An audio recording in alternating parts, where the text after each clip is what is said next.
We all have a relationship with our mother, right?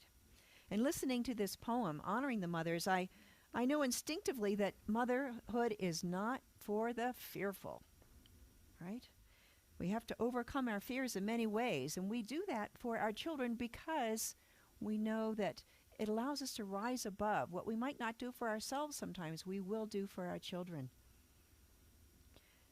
Even so, when I realized earlier this week that today would be Mother's Day, I began wondering how that topic, the fear factor, ties into a mother's love. Who chose this topic?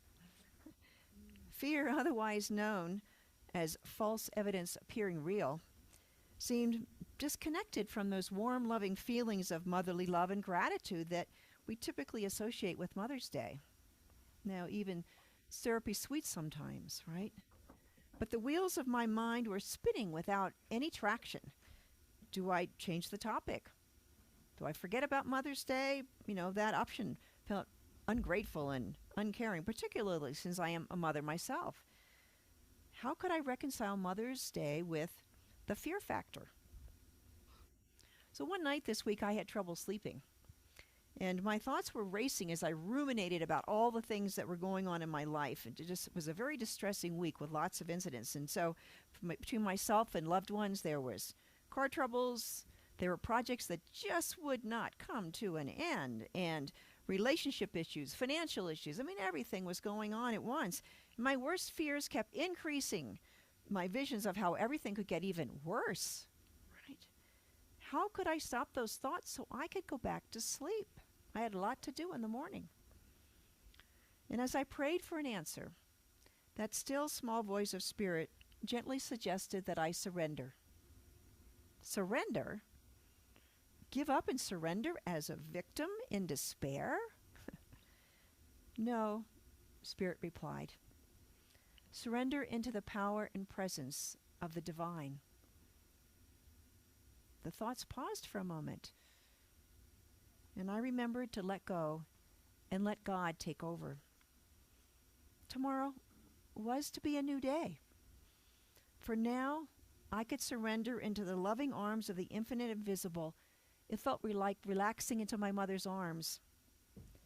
In the Bible, in Isaiah 66:13, the Bible quotes God as saying, "As a mother comforts her children, so will I comfort you."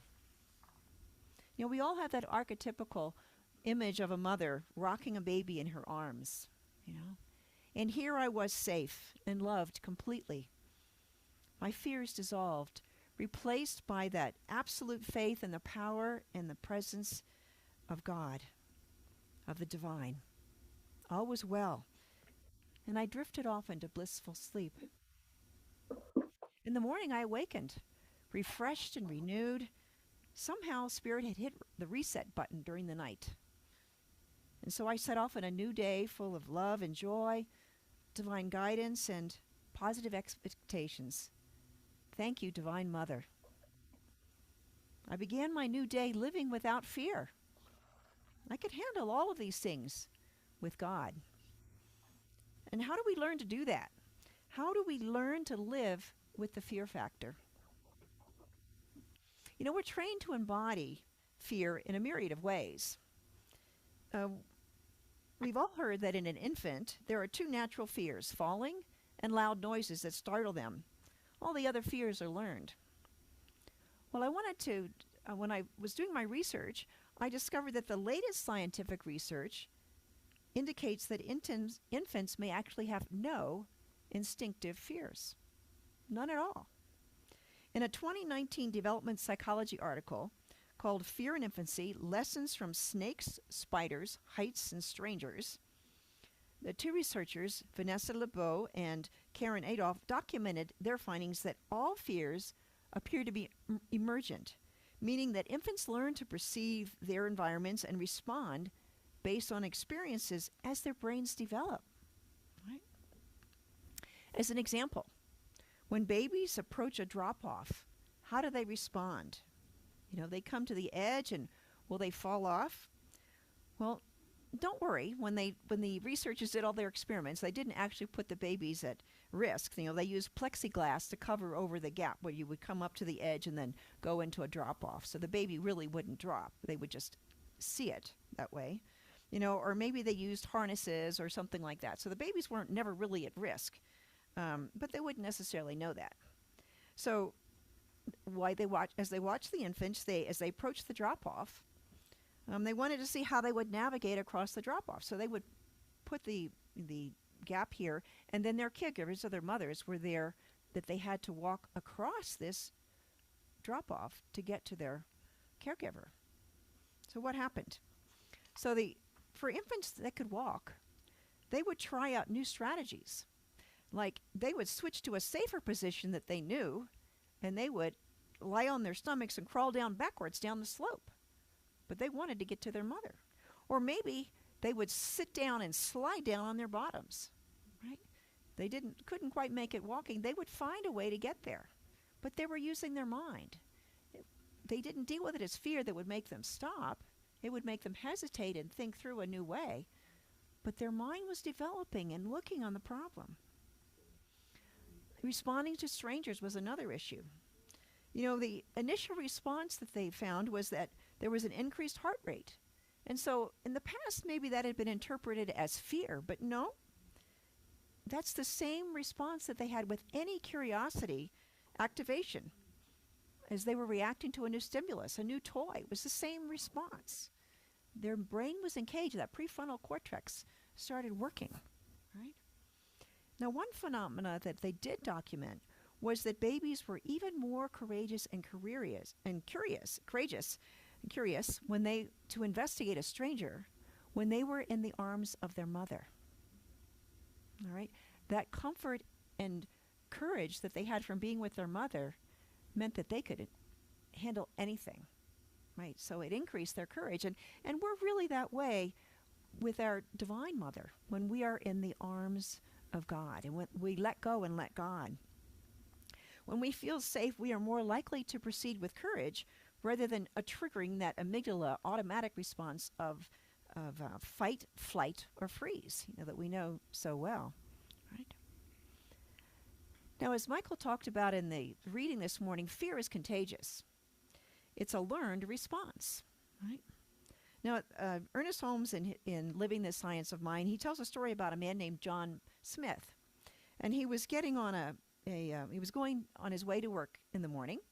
And he was feeling it was a great day. He was full of confidence. He was singing a great song and just, this is going to be a wonderful day. And he got on the streetcar. Now, this is an Ernest Holmes story when there's a streetcar. But he sat down next to a man that was filled with fear and anxiety. And during the ride to work on the streetcar,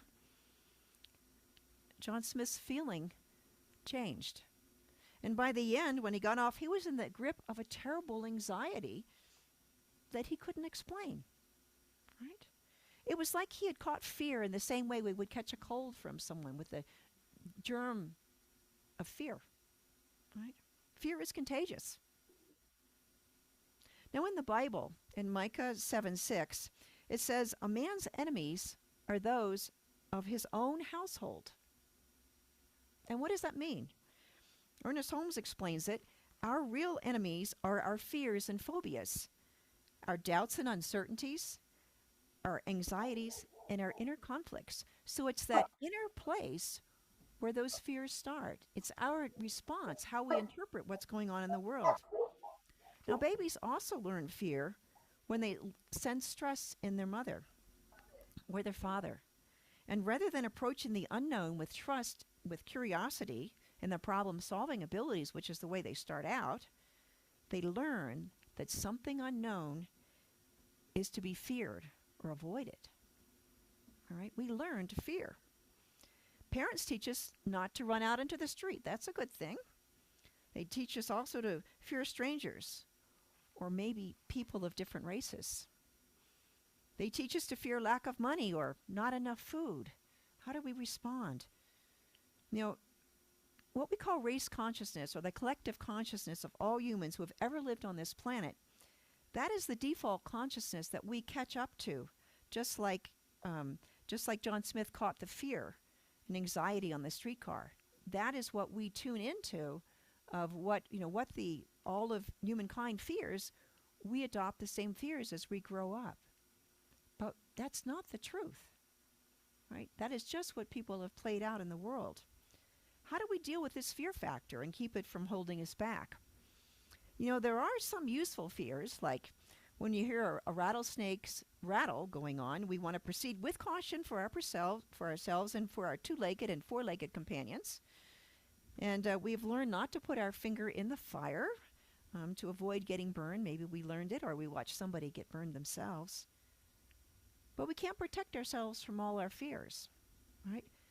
If we never take any risks, our world would be very small. That comfort zone would keep us really in a tight little circle, and it would be the same for the rest of our lives. In fact, we would not even live the life that we're here to live, right? Fear is the antithesis of faith. It is faith that the bad things, fear is the faith that the bad things are going to happen, for sure. But that's not true. Ernest Holmes says in the Science of Mind textbook, fear is the antithesis of faith, but like faith, fear may be conscious or subjective. And if it is to be eliminated, it must be removed both consciously and subjectively. So we both need to think about what we're actually thinking about, and then we have those fears that are underneath that we don't even necessarily know that are there. They've been implanted so deep. In the May issue of the Science of Mind magazine, Reverend Dr. Edward Villieu, our spiritual leader, has a great column called Something New Wants to Emerge. And he says, the birth of anything new is generally preceded by pain and messiness. Have you ever prayed for a do-over, a second chance, a clean slate, only to have it happen, and then find yourself confronted with a curious combination of exhilaration and terror at the same time, right? Whenever we want to grow, we must go beyond our comfort zone and face our fears. We know that, and you know that what I'm talking about is true if you've ever moved to a new city, started a new job, or particularly started your own business, or even tried to keep your business going, right? Maybe you started a new relationship, even starting a big project like a home remodel. Dr. Edwards says, before we can enjoy the newness and benefits of these great adventures, we must leave our comfort zone. We must first contend with that destruction and disorder that happens if you're doing a home remodel, if you're tearing out the old walls and your old appliances in the kitchen, and you can't cook anymore. You've got it, you're cooking, over your camp stove or at the neighbor's house or something like that. But then you install the new appliances, you install the new walls, you pick the new colors. This one, oh, I like this one, let's change that one. So it's a process that's always takes much longer than you think it should. But it's a process, and that's how we move forward. If we never face our fears, we will simply stay where we are, limited by our smallness and by our old, aging world that wears out, and we have probably outgrown. Now, there's 3 steps to moving beyond the fear factor that were shared by Michael in this morning's reading from Ernest Holmes. Step 1 is to share the fear with someone else, diffuse it. Step 2 is to face fear, do something about it. And step 3, shift to living your life in faith and love. Both are more powerful than any fear. So step 1, share the fear. Amazing thing about fear is that it causes more fear. We think about the fear, and then we get worried about what's going to happen about this, and as we try to deal with it, all those insecurities that we don't even know we have, they just come to the surface to be healed. And that's part of moving forward. And when we're fearful and doubtful, we can sure make up some great explanations of what we don't understand. And a lot of them are just false evidence appearing real. It's something we invented, right? And these false explanations become new fears that continue to multiply, and we start creating mountains out of the molehills just because we don't know, right?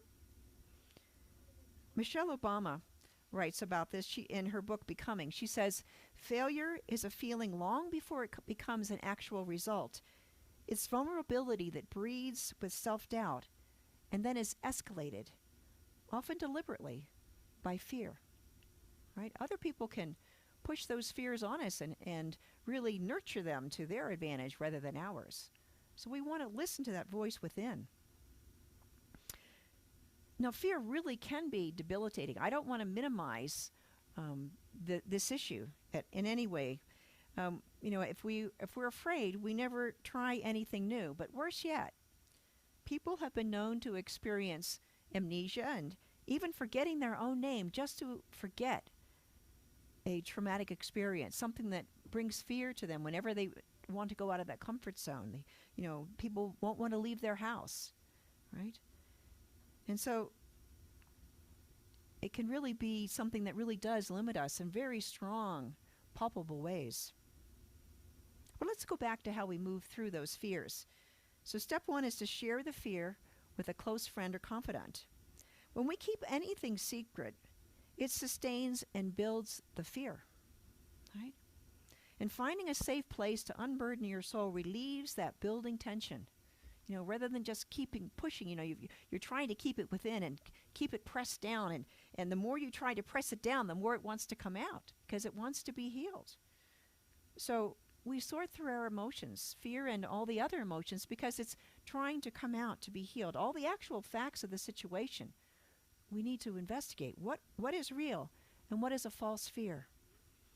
What is threatening because it's a real danger instead of just being something unknown. In cognitive behavioral therapy, also known as CBT, one technique to deal with anxiety is the therapist helps the patient to identify what the worst case scenario might be and then develop a reasonable approach to deal with that worst case scenario. So since the actual outcome will actually most likely be much more favorable than that worst outcome, then they have the confidence to proceed and move forward. They can handle whatever comes forward, even if it is the worst case. Charles Fillmore talks about, in his book called Prosperity, he says, "There is no lack of anything anywhere in reality. The only lack is the fear of lack in the mind of man. We do not need to overcome any lack, but we must overcome the fear of lack." So we all know that when we have difficult economic times, there are people that struggle and there are people that succeed. What's the difference? For all of us, it is that God within that is giving us the guidance that we can always follow. Have you ever noticed the effect of being with someone who is calm, poised, and unafraid? It really helps us calm down and really sort through what's real and what's not, and let those fears be released. A story I always remember is, you all probably remember the comic story of Charlie Brown in the newspaper, the big, colorful one, and always great stories to read, whether you're a child or an adult. And we would laugh over it, everyone in our family except for my mother. And my mother never liked Charlie Brown. And my sister would go, "Mom, this is Charlie Brown. Don't you think that's funny?" And she would say, "No. My question is, where are their mothers?" Right? And when you think about it, where are they? A lot of these problems that would not have been there if they had their mothers. And so my mother thought that it was a really important role for her to be a sounding board for her children. And I can remember coming home from school more than once, many times, and rattling on for an hour about whatever happened, and she listened. She was a practitioner. She wasn't a practitioner yet, but she was learning. And so it was that sounding board that let me talk it through, that gave me a way to decide whether this was true or this was not, or to come up with the answer myself rather than just being in fear and stuck. I could think it through. Now, the second step, facing our fear, is when we do something about it, right? It's great to diffuse the fears, but that relief is only temporary. We have to actually do something to face our fears and move on in our life. We don't want to move forward recklessly, right? But intelligently, with forethought, right? The fear has made us pause, and now what are we going to do? Galen Gingrich, in the book The Way of Gratitude, A New Spirituality for Today, says, "When I care to be powerful, to use my strength in the service of my vision, then it becomes less and less important whether I am afraid." Now, Susan Jeffers simplified this to say, fear the fear and do it anyway. Right? It says that she invented that phrase. I heard it a long time ago, but she has a wealth of books and online resources about how to do that. And I think, but it's a theme that's in common in many people. Nelson Mandela had a version. He said, "Courage is not the absence of fear. It's inspiring others to move beyond it." Right? So fear is part of life. But how do we respond? As an example, one of the most difficult places to face our fears is when we start a new relationship. We have all of these questions, who is this person really? I see. What are they going to be like in tomorrow or in a year or 5 years, right? But equally important are, who am I really? What do I want really? What do I not want really? Right? We need to know all of that to put it in perspective. Will the negative experiences of my past relationships repeat themselves? Or my past experiences with this person repeat themselves? Will I just attract the same person with a new face? It's always a catch-22 and sometimes. And how do I distinguish between wishful thinking and all of these perfect dreams of Cinderella and Prince Charming that we're taught in childhood and instead build a solid relationship with a real person, two real people, us and them, with mutual respect, love, acceptance, and understanding, right? It takes a lot of love and patience to do that, right? As a mother, new mothers, they learn that they're not going to break their baby, their worst fear. But it is going to take a lot of love and patience and focus to raise this child. It's really an act of love and growth. The other side of fear is how the mother and the father can assist a child to develop prudent caution without being fearful or paralyzed by fear, to be willing to be curious, as they say in the Viking commercials, to be curious. And there's some great ideas about parenting in Colleen Akiko's article in this week's newsletter on parenting and dealing with fear in children, as there are every week. There's some great ideas. So this brings us to the third step, faith and love. The final and most effective step to move through our fears, to deal with that fear factor, is to replace our fears with faith and confidence. And where are we to find that faith and confidence? It might be from the collective conscious of the world, but not reliably. There we see success and heroes and heroines, like mothers who have overcome all kinds of odds. But we also see failure and victims and manipulation, right? Will we find it from our own experience? Well, when we believe in our success, we experience success. In the Bible, it says, to whomever has, much is given, right? And so people get a lot of what they see about themselves, but these are self-fulfilling expectations. What if our expectations are negative, small, and limiting? What if we have never gone beyond our comfort zone, our known world? How could we experience something greater? We're going to stay right where we are, perhaps, right? Now, Ernest Holmes says in his book, Living Without Fear, from time immemorial, it has been almost instinctive for man, when confronted with fear, to turn to what he has considered a power greater than himself.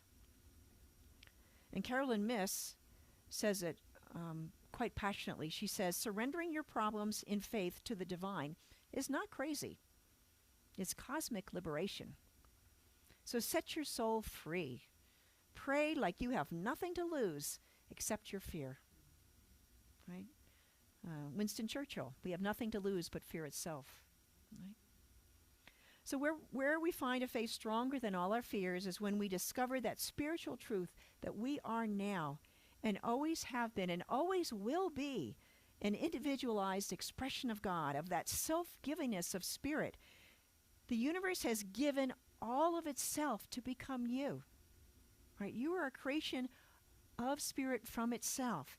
Nothing has been withheld at all. You were created with unconditional love. You are supported every day, every moment, in every situation with unconditional love and infinite wisdom. There is nothing for God to be afraid of because everything is a part of God. Our fears recede. The rivers part. And we can move forward when we recognize that power of God, the power and presence of the divine in our lives. Fear and its confusion are healed by that power of faith and love. Infinite, unconditional love brings harmony and wholeness to our lives. And that you can count on. Let's take this to prayer.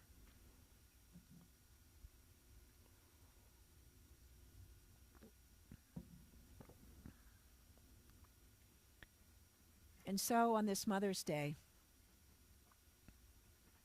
we think of the aspect of God as the Divine Mother, as unconditional love that is manifesting itself in the world and in our lives. It is everywhere present. And so as we let go and let God, we allow ourselves to let go of whatever is going on in our lives, whatever we are fearful of at this moment. And we nestle into that loving arms of the Divine Mother. Here we are safe. Here we are blessed. Here we know that we are created from love and divine wisdom and peace. We know that we are whole. We know that all of life is for the good. And so we look every situation in the face. We look our fears in the face and we see through them, through that veil, to the spiritual truth underneath, to see that divine promise of hope and joy and freedom. We know that in this moment, we are one with God. We are one with all that is. And that divine urge to be something greater, to go beyond our comfort zone, to be something more wonderful and share it with the world. It is that divine within us seeking to express itself in us and through us and as us in the unique way that we and only we can express it in the world. And so the fear dissolves. Just as the darkness dissolves when the light enters the room with the dawn of a new day. And it is good. And that infinite love within us, we share it with the world. We spread it around. We see that divine love and peace present within our families. And we let go of smallness. We let go of fear. We let go of our position. And we stand strong in who we are, but we also accept and love each person as who they are and come into that we space of something greater, that synergy of being together as a couple and as a family, going beyond what we could do on our own. And we plant those seeds of love and peace in our spiritual community here in the Center for Spiritual Living Tahoe-Truckee. And we know that as we walk with faith and not by sight, that it is all growing. And we know that this center is an expression of the divine. We know that good things are unfolding right here and right now as lives are transformed. Good is revealed. We open our hearts and minds and arms to love and embrace all, to serve with love while awakening to the one together. We transform our community, and each person who is touched by our words, by our actions, and by this elevating of the collective consciousness to a higher level, to know that it is all God and it is all good. And we plant those seeds of love and peace in our leaders,